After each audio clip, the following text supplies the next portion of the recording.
This is a submission from LexRotor, who is just asking for, I think, generic tuning help. Lex is flying an Anakin Club Racer 260, so let's just take a quick look at what that frame looks like. For those who may not know, well, it is a pretty cool little frame there. Uh, Interesting fairing design here. Anyway, one of the things I will notice about this is that the frame has this slanted leg style, right? And some of you may be thinking, well, that means it's going to perform similar to maybe a dead cat frame or something. But be aware that the actual spacing of the motors does appear to be rectangular or even square. I don't know the exact dimensions.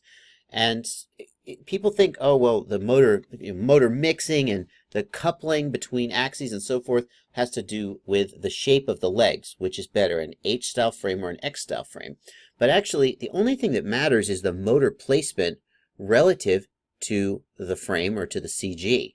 So the actual shape of the arm has nothing to do with the motor's performance. The arm could be wiggly, or it could go out like this and down like that. Of course, some of these are going to be more rigid and other ones are going to be less rigid, right? So obviously a straight line like this is certainly preferable.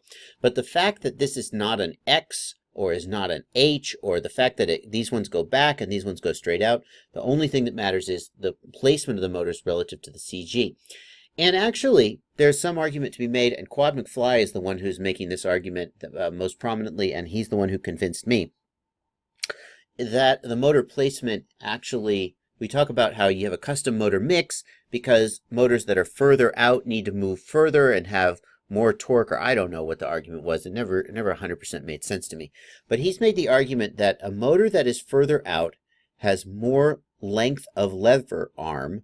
And as you know, the longer the lever arm, the more force is applied. So although the motor has to move through a longer distance, it also is applying more torque because it has a longer lever arm, and he argues that at the distances that we're dealing with, those two things essentially cancel each other out. And the takeaway from all that, if your eyes have glazed over, is that the idea that we need to set a custom motor mix to deal with the distance of the motor from the CG is actually kind of moot. The only thing we really need custom motor mixes for is when the motors are not rectangular. So if you have a case where some motors are far out and some motors are close in, then you might need a motor mix. And if you have some motors that are not facing straight down, like an A-tail or a V-tail, then you need a motor mix to help you deal with the effect of that, the misdirected, or to deal with the effect of that thrust that's not going all in a straight plane. Okay, so what I want to get at here is that my first thought when I saw this was, oh, I wonder if you need a custom motor mix, and maybe yours was too. And in fact, no, you don't. This is a rectangular or even a square motor layout. The fact that the arms are like this doesn't factor into it. So let's go ahead and take a look at let's take a look at the command line dump. Okay, mixer quad X. Okay, great. So not doing any custom motor mixing. And the setup, little b ESCs. Little b ESCs I would no longer consider little b to be top of the line ESCs, but they're still certainly completely adequate ESCs for great performance. NACE 32 Rev 6. NACE 32 Rev 6 is known to have some gyro issues when it is when it's hard mounted. I recommend soft mounting the NACE 32 Rev 6 and any other board using the 6500 gyro or the 9250, which is just it's a 10-degree of freedom version of the 6500. Now, weight here, 400 grams without battery, so you're going to be in the range of around 500 to 550 with the battery. That's a perfectly respectable weight. We wouldn't expect the weight to factor into your performance in any way. You're running a 60-45 prop. Now, the 6-inch props are going to affect your tuning somewhat. 6-inch props are going to be a little bit less nimble and maybe a little bit less able to tune out things like prop wash oscillation because the prop is less able to change its speed rapidly. Okay, it's got more mass, and the mass is further from the center point of rotation. Therefore, it's not going to spin up and spin down as quickly, and therefore, we wouldn't expect it to be as good at dealing with things like prop wash oscillation. So these are my initial thoughts. Firmware is Betaflight 271. I am actually currently settled on Betaflight 271 as my current go-to. You know, that's the level I'm at. I tried Betaflight 281 on a recent build, and I was trying to set the camera angle using the accelerometer just by tilting the copter forward and looking at the camera angle. and the accelerometer wouldn't calibrate correctly. And I don't know if that was something I was doing wrong or something to do with 281, but ain't nobody got time for that. I just went right back to 271, and everything is lovely. So that's where I'm at. Let's take a look at the log. And the first thing I'm going to do is I'm going to go to the gyros, and I'm going to zoom all the way out, and we'll look at how thick the gyro line is. And the gyro line is not particularly thick. So no problem here with noise. These lines are thin. That indicates that either we have a very clean and noise-free copter, very well-balanced motors and props, or we have a lot of filtering. Now with 6-inch props, I would normally expect to see an increase in the amount of noise. I would expect to see thicker lines. So I'm going to guess that the ultra thinness of these lines is somewhat indicative of some filtering that's going on. And if we look at the gyro LPF, gyro low pass is at 80. That's not ultra filtered. It's a little filtered. We could probably even filter this a little bit less. I guess you've set this based on Boris's recommendations for the amount of noise level of your copter. Frankly, the thinness of the lines suggests to me that you could actually filter it a little bit less. You might think that you want to filter until you get just the cleanest possible line, but it's kind of like you lose a lot of detail and you lose some performance, because the more you filter, the more delay there is in the filter, and therefore the more behind the curve the PID loop is. Okay, so in general, I kind of want to see a little bit of dirtiness in the gyro lines. I don't want to see perfectly squeaky clean lines like these, because I almost think you get better performance at the extremes of the tune, like during hard prop wash situations, if the PID loop had less latency and a little bit more noise. Now we'll take a look at the roll axis. That's where I like to go next, and we'll zoom on in to 100%. And I see here a high throttle scenario right here, so I'm going to just go there and I'm going to look at what happens when the throttle gets high. Nothing bad happens. No P-term oscillation. Nothing gets sort of crazy as the throttle goes up. A little bit of oscillation here. Nothing crazy though. Nothing badly behaved. Now we have a really extreme move, and again we're on the roll axis here. We get a good. This is the roll axis. We're rolling left. We can see the gyro here showing us the roll. The gyro goes negative, indicating that we are rolling left.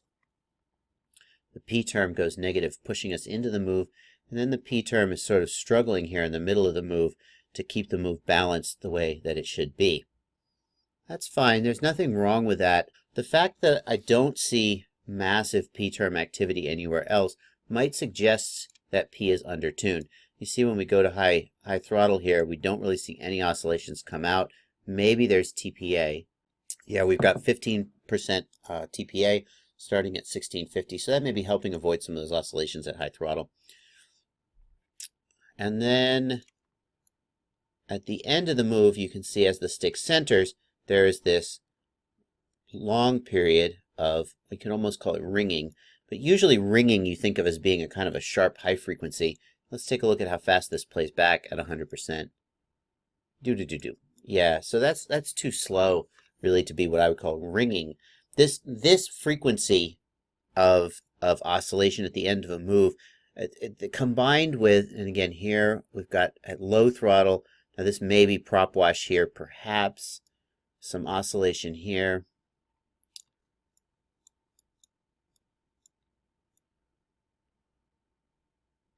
Little oscillation there.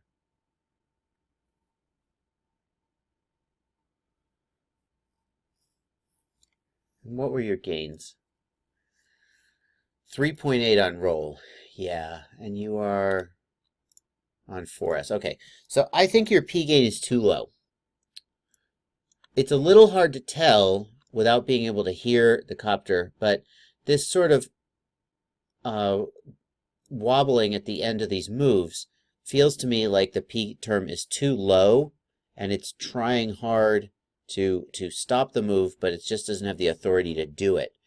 You certainly could also see a kind of a oscillation like this at the end of sharp moves if P was too high, and this is of course what makes PID tuning tricky. But the frequency that we see here is a little bit lower frequency, whereas the kind of bounce or ring you would get at if P was too high would be very sharp. But what really tips me off here is, like, I just don't see, if we play this forward, I don't see really any signs of the P. It's really docile quite a lot of the time. And normally I would expect to see more activity on the P, on the line of the P term here. And then I looked, and you see that your P is 3.8, which just feels really low for a 4S copter with 6-inch props.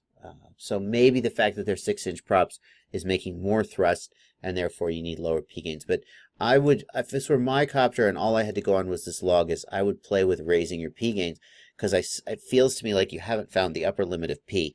And that's one of the main things you need to do when tuning, is to find the optimal range for P. If P is undertuned, then the whole copter is going to sort of fly badly. And you may be able to get a decent tune out of it, but it's going to be it's not going to be as sort of amazingly locked in as it is if you get the P correctly. That's the foundation of a good tune, is getting your P gain correct. Now I'm looking for stuff happening here on the pitch axis, and again, pitch looks really, it feels undertuned. I'm just not seeing a lot of activity in the P line. There's lots of periods here where it's not doing very much. We may just, there's the roll. We may just not have a very aggressive flight here, so fine. But it does feel, I'm not seeing a lot of periods here. Here we see the term, the P term sort of waking up and getting active. And I'm just not seeing a lot of that. So I feel this copter feels undertuned to me because of how docile the P term is. And of course the D term is barely doing anything. The yellow line, the D term, is barely off the line. It's always close to the 0 axis. And your D gains are 12 and 16. So don't leave those alone for now. Frankly, everything here looks really low to me. I don't have a lot of experience tuning 6-inch copters, or at least not. It's been a long time since I did. But everything here looks really low to me. Your I gains look super low to me. And so I would want to work P up. Work it up one axis at a time and find the oscillation point where, especially on prop wash, on sharp turns, prop wash oscillation starts coming out, or maybe as you raise the throttle, you start to get oscillations at high throttle. But prop wash, with Betaflight 271, hard turns and prop wash scenarios are really where the oscillation will come out, and that'll tell you that you're starting to get excess P gain, and you'll find sort of the upper limit of your P. I wouldn't be surprised if you could bring these up to at least, 5 and maybe 6. And sharpen this up a little. So that would be my recommendation. And then just the normal tuning procedure from there. Once P is where it needs to be, work I to where it needs to be, and then add D to try and tune out the last of the prop wash and stuff like that. Hope it's helpful. Happy flying.